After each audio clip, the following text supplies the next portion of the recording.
अरे कि हमारा प्यास के बुझावे वाला पानी हो जाकिर धैले रह जाकिर धैले रह अरे कि तू मन चाहे मत मना बा मुकेश भैया बा ए रानी जी कि तू ही है लइकवन के जिंदगानी ना ना ना ना ना ना वाह गोलू भैया ए बेयार आई पिठवा रखा गोलू भैया कटने हाय हाय हाथ जिया आंख मारिए आंख मार दी आंख मार अखिया लुकता लोग जाई अरे जिया लव यू भैया कहेगा तेरे बिहारे हम तो ये सोचली कि तारा बिना अभियंता चाचा कैसे जियत हुई है माई माई ऊपर तो तीसवार की अखिया रोवत हो ये बरा वो कैसे जियत हुई हम ये सोच में बात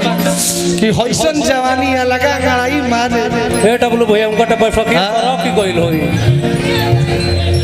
अरे की बुझत नहीं कुमन एगो मुखड़ा के अंतरा अपना भाई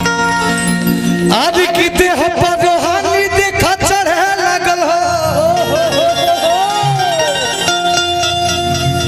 कि पानी जवानी वाला अड़े लगल हो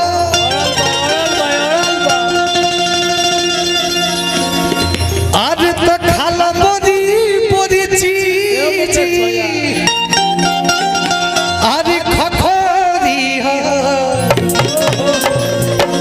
होई दे हो हाय हाय हाय हाय इसके ढोंगी पे मन के छुते रह जे माने हमने केला छू सके नहीं जा यूट्यूब वाले अरे इतना लंबा चौड़ा इंडस्ट्री में शायद कोई बा एगो सदीए बा गोलू भैया के भाई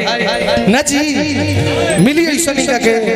अब मिलबो करी त मन एक दिन खातिर हम भतार ना बन सके यूट्यूब वालों बन सके नहीं कि ना भाई यूट्यूब वालों जोड़ी जोड़ी जोड़ी कैसा लगा था इसके ढोंगी पे गौर किया जाए आज जोड़ी देखिए तब हम तो चाचा कहन कि कौना के हक के गइल भी है दादा अभियंता चाचा आज की देह पर रोहानी देखा चढ़े लगल हो कि पानी जवानी वाला अड़े लगल हो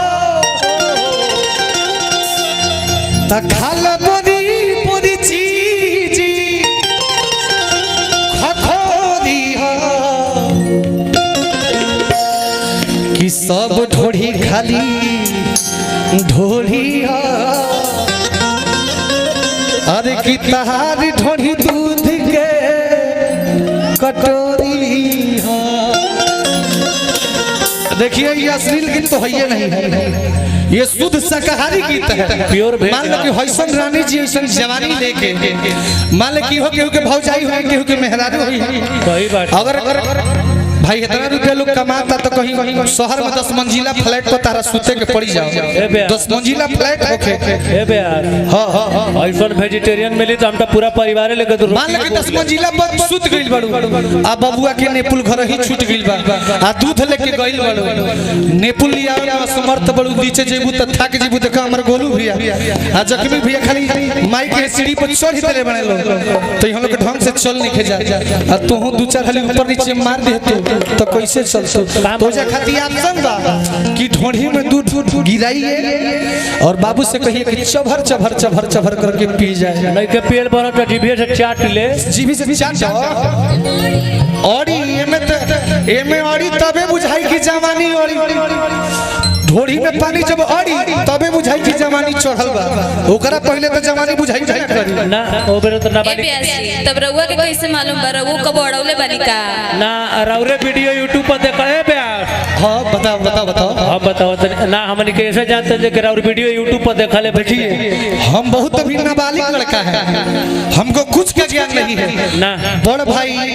हमारे बड़ भैया प्रमोद प्रेमी यादव ने ज्ञान दिया है जैसे लोग गीता में ज्ञान देला वो तरीके वो ज्ञान देले बड़े भोजपुरी में कि जब तक भोड़ी में पानी ना आड़ी तब ले बुझियो सब हवा की जवानी चढ़ल नहीं खेले के नहीं जा का बाबा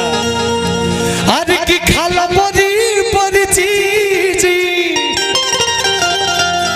खखोरी हो सब ढोली सब ढोली खाली ढोली दूध के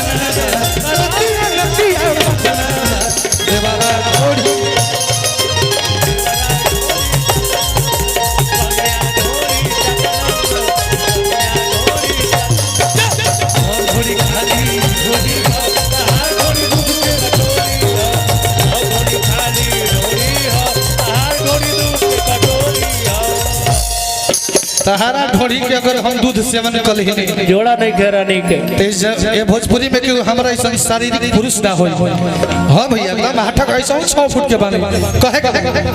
कि सब करी बनल मिजाज इनकरा अपना ढोरी पे इतना गुमान बा कि आफर दे तरी सरिया कि सब करी बनल मिजाज बा अरे खल किसन ताजे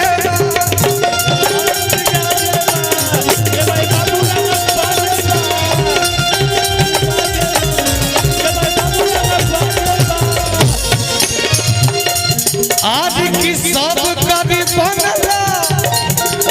मिजाज खल किसन मल ताजे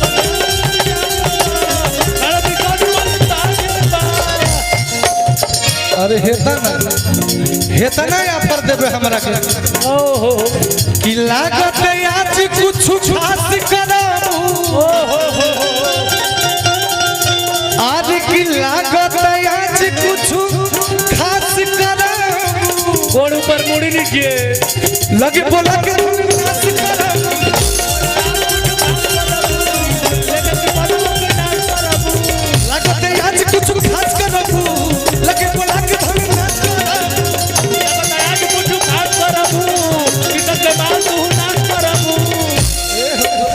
ई कहत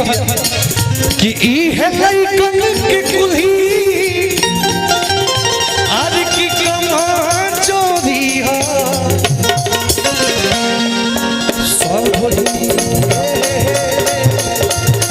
सब ढोरी खाली ढोरी हो तहार ढोरी दूध के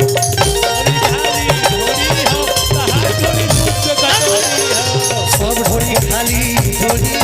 तहार ढोरी दूध के कटोरी हो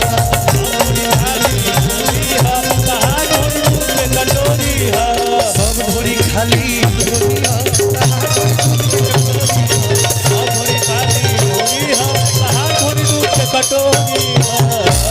हमर मिथिलेश भैया लगातार हजारों हजार रुपए के पुरस्कार दे दिले।